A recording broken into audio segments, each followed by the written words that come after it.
morning and welcome back to Visit Felcourt. It's a spectacularly beautiful early March Thursday morning, which means that it's digger day. So I've brought you out onto the beach and we're going to have a look and we're going to see what they're doing this week and we're going to answer one or two questions. So if you're new in these parts, make sure that you've subscribed, make sure that you've hit the bell for notifications, and don't forget to sign up for your Visit Felcourt email newsletter, and then you'll keep up to date with all the latest updates from this beautiful bit of the world. Right, let's turn the camera around, turn it around, and then we'll see what's happening out on the beach today. Oh, that's a little pigeon down there, look. Well, you can see it. I thought it was a little plastic bag fluttering, but it's not, it's a pigeon. So this is the paddle on the way past, the ogre's paddle, and the ogre is just down here. He's a little bit indistinct at the minute because he's kind of blended into all the rocks, but you can see how the rocks are starting to tidy up into straight lines rather than random piles.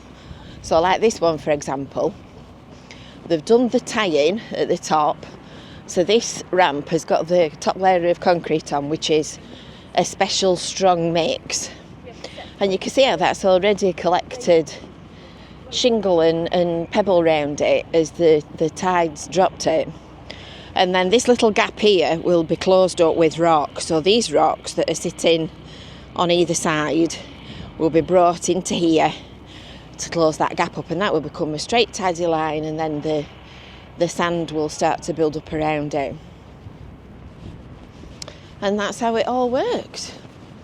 And you can see that it does work. If you've ever been up to Larcombe, which is the seawall at the end of where Russell School Field is, the brand new one that was completed, I think it's about 6 or 7 years ago now, so wow. That's got a big rock revetment down to the beach, but it's also got the rock groins and the crossover ramps just exactly like this. And most of that is already buried well underneath the beach, and the point of it is to stop erosion and to stop all that beach material being washed away. So it builds up during calmer weather, and then when it's stormy, the rocks stop the sea from just whipping all the sand up and moving it off and removing it. And then that's the same thing that's going to happen here. So these piles of rock, these little bits, this one and this one, will come into this gap and join up the groin with this crossover ramp, and you can see that that's finished as well. The concrete's got a really neat ridge pattern going that way, and it's got a nice sort of border edge on it as well. So they're the finished ones. And the shingle will build up around the edge of it. So when you come to Cleveleys, if you're not a resident, or if you like to come here building sandcastles and enjoying a day out at the beach, these are going to be some lovely little platforms for you to set up camp on. You'll be able to put your beach towel out or your deck chair.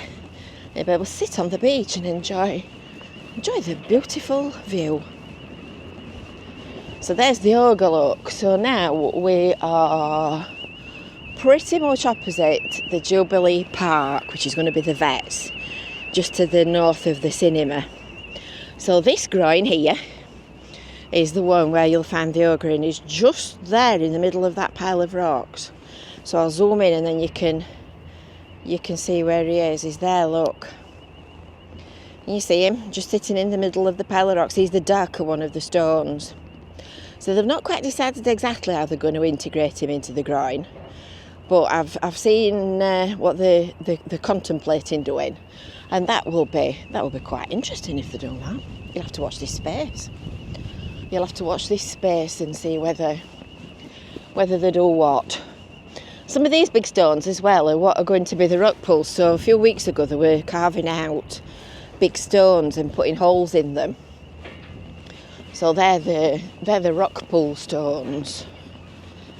And you can see where the new ones are because they're all clean. You can see little bits of quartz glinting in the sunshine. and then we get up to Mary's Shell. So this is the corner where they've been taking the last of the groins to bits, and they've stockpiled all the little rocks that have come out from underneath the old groins. So the old groins, the old rock ones that were on this beach, were done about 15 years ago when this scheme was finished. And they were built in a different way, so they'd got little rock in the base layer and they'd got big rock on top, whereas these are just big rocks right down to the bottom. So the little rocks are surplus to requirements now.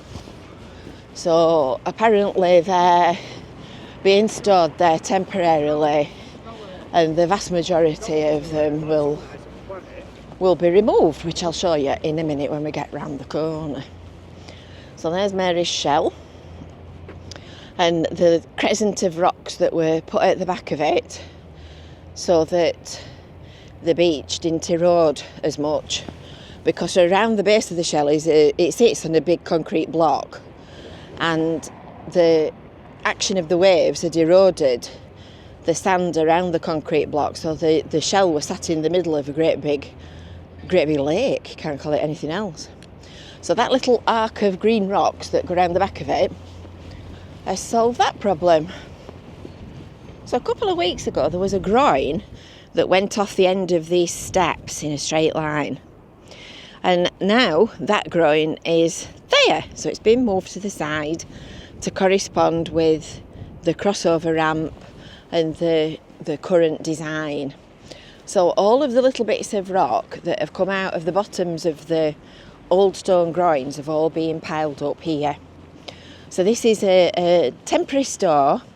The big rocks around the edge are just to protect the little rocks in the middle from getting washed away, and most of these small rocks are going to be moved and they're going to be taken off site. Apparently there's another similar pile just down there near the 5 bar gate, and they're going to be moved as well. These are some of the big rocks, look, that they've been carving out with the big grindy thing. So that's what's happening. There'll be some more rocks left at the side of the slade here to protect it, because this corner does erode quite badly, as I've explained before. It swirls, the tide comes in and it swirls in this corner, so it cuts it away, and as you can see it also drops quite a lot of the rubbish as well out of the water. But that's the beautiful beach and what they're doing.